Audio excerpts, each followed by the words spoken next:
Status ഇപ്പോൾ ഹൈക്കോടതിയിൽ 10/840/11 സർക്കാർ അപ്പീലുകൾ. അപ്പം അതിനു മുമ്പായിട്ട് പിന്നെ ഞങ്ങൾ ഈ മനാഫിൻ്റെ കൊല്ലപ്പെട്ട മനാഫിൻ്റെ അനിയൻ റസാഖ് ഒരു റിവിഷൻ പെറ്റീഷൻ ഫയൽ ചെയ്തിരുന്നു. അതിൻ്റെ വക്കീലിൻ്റെ അഡ്വക്കേറ്റ് ശ്രീകുമാർ സാറാണ്. നമ്പർ 33/4/2009. ഇതാണ് ഇപ്പം അതിൻ്റെ നിലപാട്. ഇപ്പോൾ വിചാരണയ്ക്ക് എടുക്കാൻ വേണ്ടി സർക്കാരാണെങ്കിൽ എടുക്കേണ്ട, സർക്കാർ അപ്പീലാകുമ്പോൾ സർക്കാർ വിചാരണയ്ക്ക് എടുക്കണം, വക്കീലിനെ വെക്കണം. അത് ആയിട്ടില്ല. പിന്നെ മാത്രമല്ല, ഇതിൻ്റെ പ്രധാനപ്പെട്ട ഒന്നാം പ്രതി ഈ കുറ്റിയെന്ന് കത്തികൊണ്ട് കുറ്റിയെന്ന് പറയപ്പെടുന്ന ഒന്നാം പ്രതി അൻവറിൻ്റെ MLA അൻവറിൻ്റെ സഹോദരി പുത്രനായ ഷെഫീഖ്, അദ്ദേഹത്തിൻ്റെ വിചാരണയും അദ്ദേഹത്തിൻ്റെ മറ്റു കൂട്ടുപ്രതിയായ മൂന്നാളുടെയും വിചാരണയാണ് ഇപ്പോൾ ഫാസ്റ്റ് ട്രാക്ക് ലണ്ടൻ മഞ്ചേരിയിൽ നടന്നുകൊണ്ടിരിക്കുന്നത്. അപ്പോൾ ആ കേസുകൂടെ പരിഗണിച്ചായിരിക്കാം വിധിക്കനുസരിച്ചായിരിക്കാം ഇതെടുക്കാമെന്നാണ് ഞങ്ങൾ മനസ്സിലാക്കിയിട്ടുണ്ട്.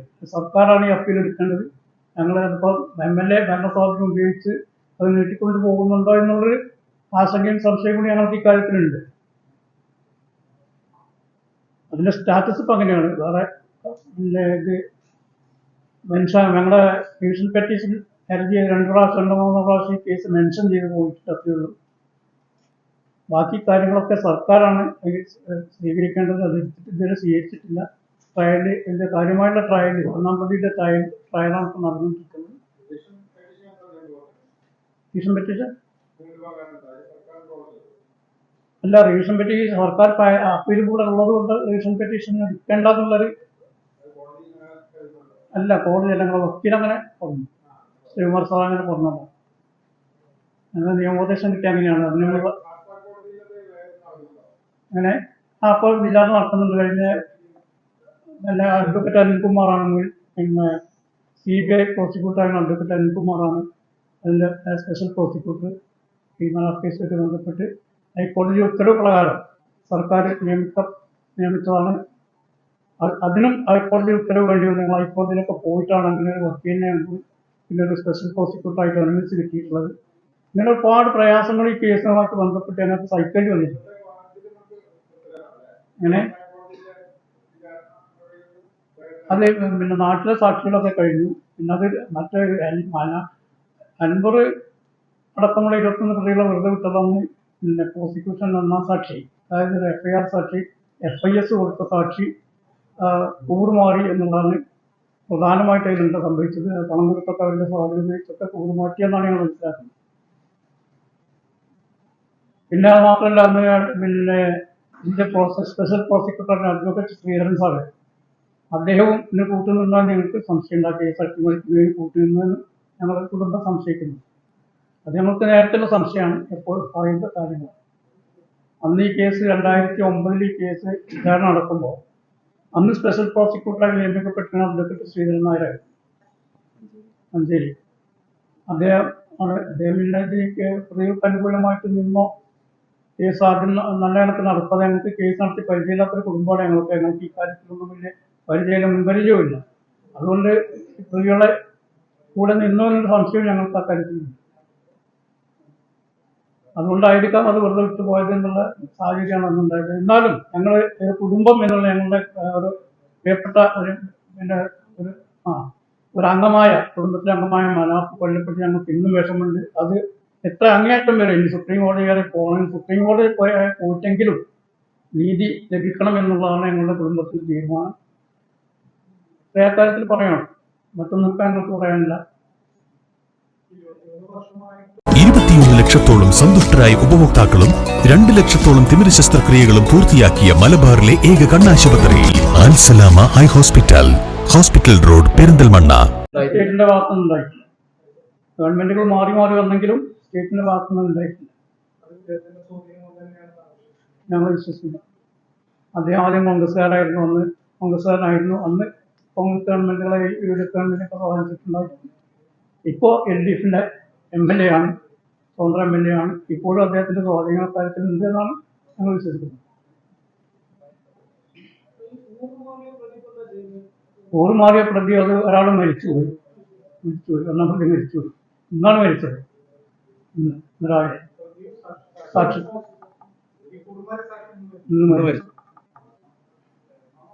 ഇന്ന് രാവിലെ വളരെ എന്തൊക്കെ അറ്റാക്ക് ആയിട്ടൊക്കെയാണ് മരിച്ചത് കേട്ടു. അതെ.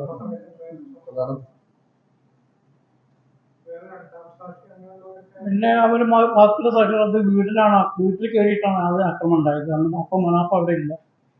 അപ്പൊ വീട്ടിൽ കയറിയിട്ട് ഈ അഞ്ചൽ പിന്നെ മൻസൂറിനെ ഇവരനിയ റസാഖിനൊക്കെ അവരടിച്ചു, ഉമ്മാനെയും ഒക്കെ അടിച്ചു.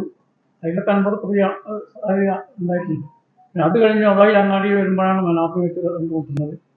അങ്ങനെ വളഞ്ഞ് അവർ നാട്ടുകാരൊക്കെ ഭയപ്പെടുത്തി ഒരു ഗുണ്ടാ സംഘത്തിൻ്റെ ലെവലിൽ നാട്ടുകാരൊക്കെ ഭയപ്പെടുത്തി വാളും കത്തിയൊക്കെ വീശി കല്ലെറിഞ്ഞ് നാട്ടുകാരൊക്കെ ഭീഷണിപ്പെടുത്തി മനാഫിനെ വളഞ്ഞിട്ട് കുത്തുകളുണ്ടായി. അതാണ് കേസ്. ദൃക്സാക്ഷികൾ ഇപ്പോൾ ഇവരൊക്കെ പിന്നെ ഫാത്തിമ പെങ്ങൾ ദൃക്സാക്ഷിയാണ്. വിചാരണ കഴിഞ്ഞത് ദൃക്സാക്ഷികളൊക്കെ വിചാരണ കഴിഞ്ഞു. ഇനിയിപ്പോൾ പോലീസ് ഓഫീസർമാരാണ് വിചാരണ നടത്താറുള്ളത്.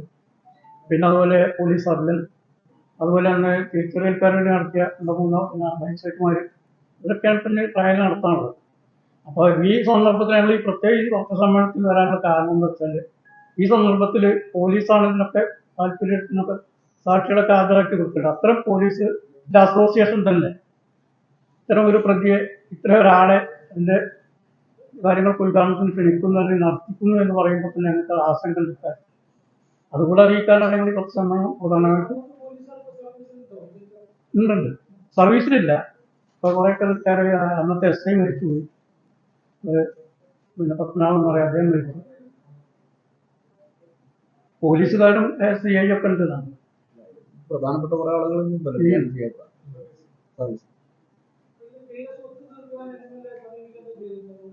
അത് നേരത്തെ സമീപിച്ചിരുന്നു. ഞങ്ങൾ കുടുംബപരമായിട്ട് വന്നിരുന്ന വ്യക്തികളെ ഞങ്ങളെ സമീപിച്ചിരുന്നു. പക്ഷെ ഞങ്ങളെ സംബന്ധിച്ച് 10 പൈസ ഞാൻ പറഞ്ഞതാണ്, 10 നായ പൈസ പ്രതിഫലം വാങ്ങിയിട്ട് കേസ് ഒത്തിരുന്ന പ്രശ്നമില്ല. 50 ലക്ഷം രൂപ ഓഫർ ചെയ്തിട്ടുണ്ടായിരുന്നു. അതിന് സത്യാവധി നമുക്കറിയാം. എന്ന് പറഞ്ഞ ആളുകൾ 50 ലക്ഷം രൂപ വാങ്ങിത്തരാം, കേസ് ഒത്തിരല്ലെന്നുള്ള പ്രശ്നം പറഞ്ഞു. ഞങ്ങൾക്ക് ഞങ്ങളൊരു ആത്മാഭിമാനം കോട്ടം തട്ടുന്ന പ്രശ്നങ്ങൾക്ക് ഞങ്ങളത് സ്വീകരിച്ചിട്ടില്ല. പക്ഷെ നിർവാധികമായിട്ട് മാപ്പ് പറയുകയാണെങ്കിൽ ഞങ്ങൾ അംഗീകരിക്കാൻ പറ്റും. നല്ല കൈപ്പിഴ പറ്റിയ നിർവാധിക മാപ്പ് പറയുകയാണെങ്കിൽ ഞങ്ങൾ അത് അംഗീകരിക്കാം എന്ന് അന്നത്തെ അത് സമീപിച്ചവരോടൊക്കെ പറഞ്ഞിരുന്നു. ഇപ്പോഴും ഞങ്ങൾ നിലപാട് രീതിയിലറിയിക്കണം. പക്ഷെ മനാഫിന്റെ വാപ്പ മരിച്ചുപോയി.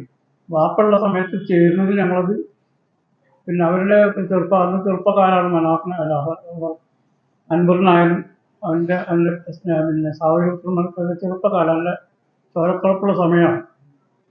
അങ്ങനെ ഒരു കൈപ്പിഴ പറ്റിയെന്നുള്ളതൊക്കെ ഞങ്ങൾ ക്ഷമിക്കാൻ തയ്യാറാണ്. പക്ഷെ എന്തുവാണ് നമ്മളൊരു പരസ്യമായിട്ട് മാപ്പ് ചോദിക്കുന്നത് എന്നാണ് അന്ന് ഞങ്ങൾ നിലപാടെടുത്തത്.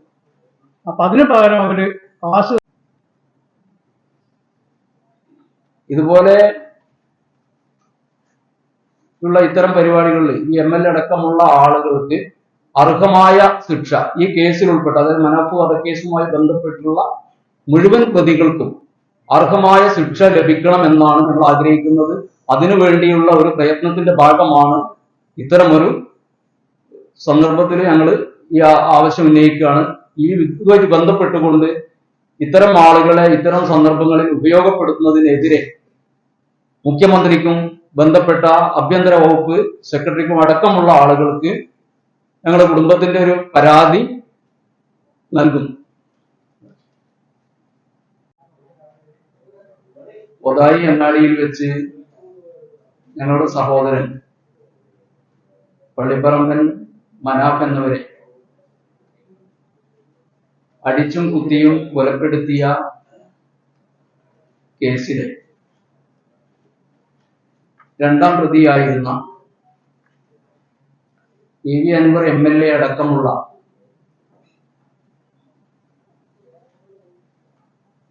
ആളുകളെ വെച്ചുകൊണ്ട് ഈ കേസിലെ തന്നെ പ്രധാന സാക്ഷികളായി വിസ്തരിക്കാനിരിക്കുന്ന പോലീസുകാരുടെ സംഘടനയായ പോലീസ് അസോസിയേഷനിലെ സമ്മേളനം ഉദ്ഘാടനം ചെയ്യപ്പെടുന്നത് ഇത്തരം ക്രിമിനൽ കേസുകളിൽ പ്രതിയാക്കപ്പെട്ടവരായ ആളുകൾ ആകുന്നു എന്നുള്ളത് പ്രത്യേകിച്ച് മനാഫിന്റെ ബന്ധുക്കളായ ഞങ്ങളെ പോലുള്ളവർക്കും അതേപോലെ തന്നെ ഈ നിയമവ്യവസ്ഥയിൽ വിശ്വസിക്കുന്ന ആളുകൾക്കും വളരെ ആശങ്ക ഉളവാക്കുന്ന കാര്യം. ഇത്തരമൊരു സന്ദർഭത്തിലാണ് ഇതുപോലൊരു വാർത്താ സമ്മേളനം ഇവിടെ വിളിച്ചു ചേർക്കപ്പെട്ടിട്ടുള്ളത്. ഇതിലെ തന്നെ ഈ കേസിൽ ഈ PV അൻവർ MLA അടക്കമുള്ള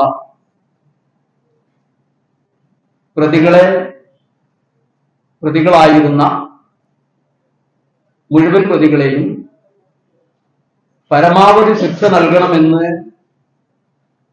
ആവശ്യപ്പെട്ടുകൊണ്ട്